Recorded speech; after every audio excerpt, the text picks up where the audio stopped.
পিয়ারের প্রত্যেকটা চিন্তা, প্রত্যেকটা ধারণা প্রতারণামূলক এবং ধান্দাবাজি। শফিকুর রহমান যদি কম ভোট পায় সে এমপি হবে না।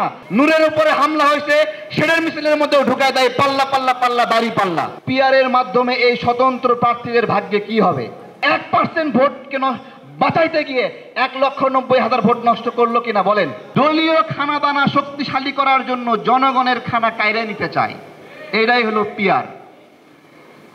তো পিয়ার নিয়ে ভালো ব্যাখ্যা দিতে পারছে না। পিয়ার নিয়ে সবচেয়ে দুর্বল ব্যাখ্যা দেয় টাকা লেনদেন হবে না।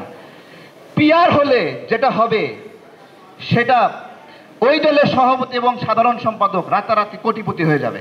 জামাতের যদি হিম্মত থাকে একটা উত্তর দিবে, পিয়ার হলে স্বতন্ত্র প্রার্থীরা কি মার্কায় নির্বাচন করবে। দেখ রাজনৈতিক দলগুলো তো তাদের মতো করে লড়াই করে, তাদের অধিকার নিয়ে কাজ করে। স্বতন্ত্র প্রার্থী হলো জনগণের অধিকার, যে রাজনীতি করে না কিন্তু নিজের থেকে একটা নিজের মতো করে নির্বাচন করবে। জনগণ ভালোবাসলে সংসদে পাঠাবে। এইভাবে অনেক ডাক্তার সংসদে যায়, অনেক শিক্ষক সংসদে যায়, অনেক আলেম যায়, অনেক সমাজসেবক যায়। পিয়ারের মাধ্যমে এই স্বতন্ত্র প্রার্থীদের ভাগ্যে কি হবে বলতে পারবে? প্রশ্ন করেছিলাম যে ডক্টর শফিকুর রহমান তো সিলেটে জিতবে না, তাহের ভাই তো 14 গ্রামে জিতবে না, কিন্তু জামাতের অনেক ভালো মানুষ আছে যারা তাহের ভাইয়ের চেয়েও ভোট বেশি পাবে। জামাতে অনেক ভালো মানুষ আছে যারা ডক্টর শফিকুর রহমানের চেয়ে ভোট বেশি পাবে, মাসুদ সাহেবের চেয়ে ভোট বেশি পাবে।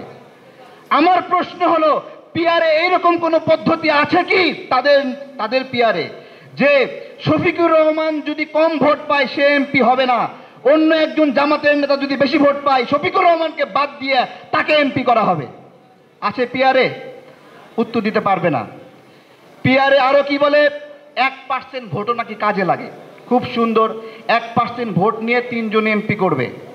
আচ্ছা, 1% যে ভোট পেয়েছে বিভিন্ন জায়গায় 10,000 করে ভোট পাবে, 5,000 করে ভোট পাবে, তাহলে এইভাবে সে 3টা আসন অবশ্যই পাবেই। তাহলে এই 1% ভোটে 3টা আসন পাচ্ছে, কোনো না কোনো জায়গায় সে এমপি হচ্ছে। তাহলে সেই জায়গায় একটা জেলায় টাঙ্গাইলে ধরেন মাত্র 10,000 ভোটে সে ওই জায়গায় এমপি হবে। ভালো করে বোঝেন, ওরা বলছে 1% ভোটও নষ্ট হবে না। ও যেখানে 10,000 ভোট পেয়ে এমপি হলো, সেইখানে কেউ না কেউ 1,90,000 ভোট পাইছে কিনা? পাইছে না? 1,90,000 ভোট পাওয়ার পরেও ওকে এখানে এমপি করা হবে না, ওই যে পিয়ারের কারণে ওকে 10,000 ভোটে।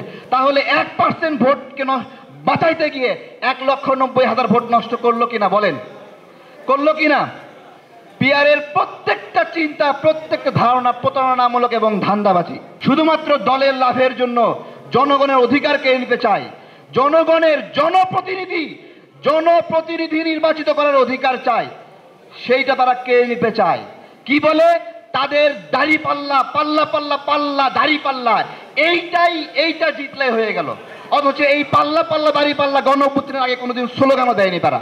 এখন তারা পাথর দিয়ে মানুষ খুন হয়েছে, তার মধ্যে ঢুকিয়ে দেয় পাল্লা পাল্লা পাল্লা দাড়ি পাল্লা।